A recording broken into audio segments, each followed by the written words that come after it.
চারটা কথা আল্লাহর কাছে সবচেয়ে প্রিয়। একটা হচ্ছে সুবহানাল্লাহ, আরেকটা হচ্ছে আলহামদুলিল্লাহ, আরেকটা হচ্ছে লা ইলাহা ইল্লাল্লাহ, আরেকটা হচ্ছে আল্লাহু আকবার।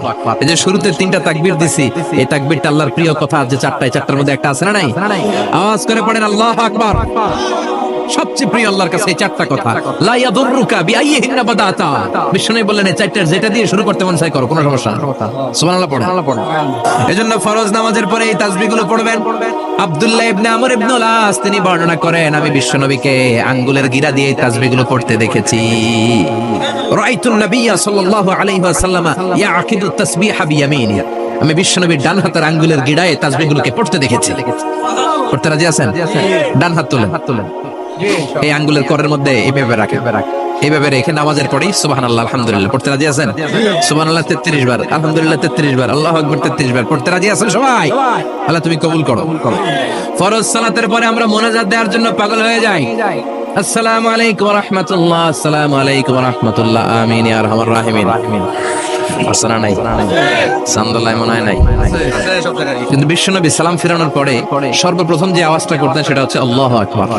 এরপর তিনবার পড়তেন আস্তাগফিরুল্লাহ আস্তাগফিরুল্লাহ আস্তাগফিরুল্লাহ। এরপর আয়াতুল কুরসি একবার।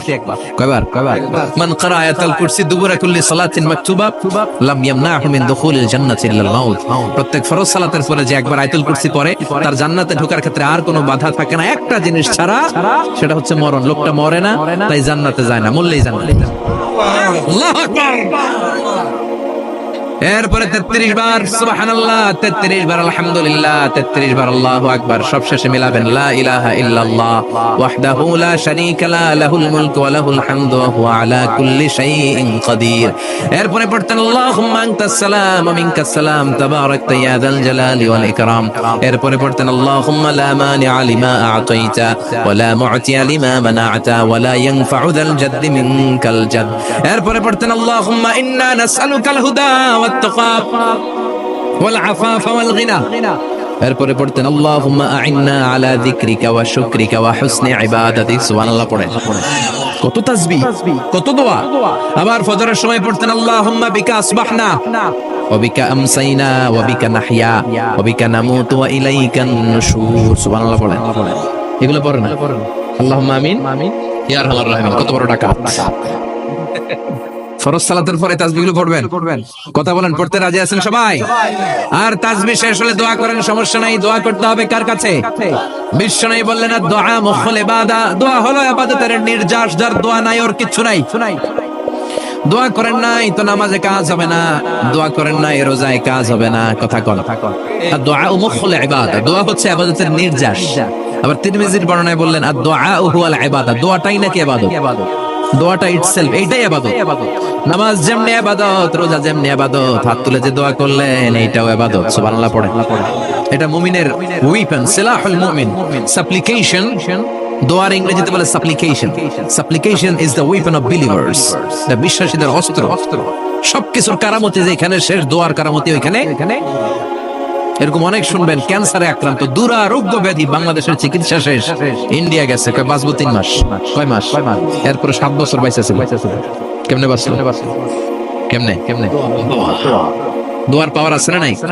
তবে দোয়াটা দোয়ার মতো হতে হবে। সিনসিয়ার দোয়া ইজ লাইক এ মিসাইল। একনিষ্ঠ দোয়া এটা মিসাইলের মতো। মিসাইল হামলা করলে ইঞ্চি ইঞ্চি যেখানে মিসাইল বোমাটা পড়ার কথা ঠিক ওখানে পড়বে। ড্রোন হামলা করলে ঠিক ওখানে, ব্যালিস্টিক ক্ষেপণাস্ত্র নিক্ষেপ করলে লক্ষ্য বস্তু যেমনি ভেদ করে, তেমনি দোয়ার মতো দোয়া করলে মুহূর্তেই দোয়া কবুল হয়ে যায়। আমরা দোয়ার মতো দোয়া করতে জানি না, কেমন করে দোয়া করতে হয় আমাদের জানা নাই, এজন্য দোয়াও কবুল হয় না। চিল্লায় কোন ঠিক কিনা? কিন্তু আল্লাহ ওয়াদা দিয়েছেন উজিবু দাওয়াতাদ দাঈ ইযা, আমার বান্দা দোয়া করলে আমি দোয়া কবুল করি, আমার বান্দা চাওয়া মাত্রই আমি কবুল করে নেই। সুবহানাল্লাহ পড়েন। যত দোয়া আপনি করেছেন সব কবুল, সব all of your duas are accepted, সব কবুল হইছে আল্লাহর কসম। অনেকে বলবে এটা আবার কি কইলেন, এতক্ষণ তো ভালোই কইতেছিলেন। সব দোয়া আবার কবুল হয় কেমনে? আমি তো জীবনে কত কিছু চাইলাম, কত কিছু তো পাই নাই। আছেন এরকম? অনেকে অনেক পেরেশান, আফসোস করে হুজুর চাইলাম আল্লাহ দিল না। 4টা মাইয়া, এবার কাবা ধরে চাই আইছি বলার কথা, এটাও হইছে মাইয়া। আছে না নাই? 5টা ছেলে হইছে, মেয়ের জন্য বুকটা হাহাকার। হযে যে আরাফাতের ময়দানে চেয়ে আসলাম, এইবারও হইছে আরেকটা পোলা। আছে না নাই? কত কিছু চাইলাম, পাইলাম না, দিল না আল্লাহ। বলে না? আপনার সব দোয়া কবুল, তবে কবুল হওয়ার তিনটা সিস্টেম আছে। কয়টা? চান্দোলার ভাইয়েরা মনে থাকবে? কয়টা? আপনি যত দোয়া করছেন সব কবুল, কারণ আল্লাহর কাছে কিছু চাইলে আল্লাহ ফিরায় দিতে জানে না। আল্লাহ জানেই না কেমনে ফিরায় দিতে হয়। সুবহানাল্লাহ কোন চাওয়া মাত্রই আল্লাহ বলে অ্যাকসেপ্টেড, যা কবুল দিব দিব না এটা বলতে জানে না, চাওয়া মাত্রই বলে দিব। তিন সিস্টেম। নাম্বার 1, আপনি আল্লাহর কাছে দোয়া করলেন, চাইলেন, আল্লাহ বলে দিব, বলেই তিনি দিয়ে দেন আর আপনি খুশি হয়ে যান, পেয়ে গেলেন। নাম্বার 2, আপনি আল্লাহর কাছে দোয়া করলেন, চাইলেন, তখনও আল্লাহ বলে দিব, তবে এখন না, সবুর, একটু পরে দিব। কখন দিলে আমার জন্য ভালো, আমার চেয়েও ভালো জানে কে, পরে দিব। নাম্বার 3, চাইলেন, দোয়া করলেন, আল্লাহ তখনও বলে দেব, তবে এখনো না, পরেও না, কিয়ামতের দিন যেদিন বিপদে পড়বে ওই দিন দেব। যেদিন তোর বাবা তোরে চিনবে না, তোর মা তোরে চিনবে না, বন্ধু বন্ধুরে চিনবে না, পীর সাহেব মুরিদরে চিনবে না, মুরিদ পীর সাহেবরে চিনবে না, ইমাম সাহেব মুসল্লিরে চিনবে না, মুসল্লি ইমাম সাহেবরে চিনবে না, কেউ কাউরে চিনবে না। ওই কঠিন দিনে তোরে আমি বাঁচাইয়া দেব। তাই দোয়া যা করছেন ছোটবেলা থেকে আজকে পর্যন্ত, লস হয়েছে না লাভ? লস না লাভ? এই জন্য বেশি বেশি দোয়া করার দরকার আছে না নাই? জীবনে যদি কোনো নেক আমল থাকে, ওই নেক আমল দিয়ে যদি আল্লাহর কাছে দোয়া করেন, দোয়া কবুল করে নিবে কে? তবে নেক আমলটা হইতে হবে শুধুমাত্র আল্লাহর সন্তুষ্টির জন্য। প্রত্যেকের জীবনেই কিছু আমল আছে যেটা লোক দেখানো করে, আছে না নাই? আবার কিছু আমল আছে আল্লাহরে খুশি করার জন্য করে, আছে না নাই?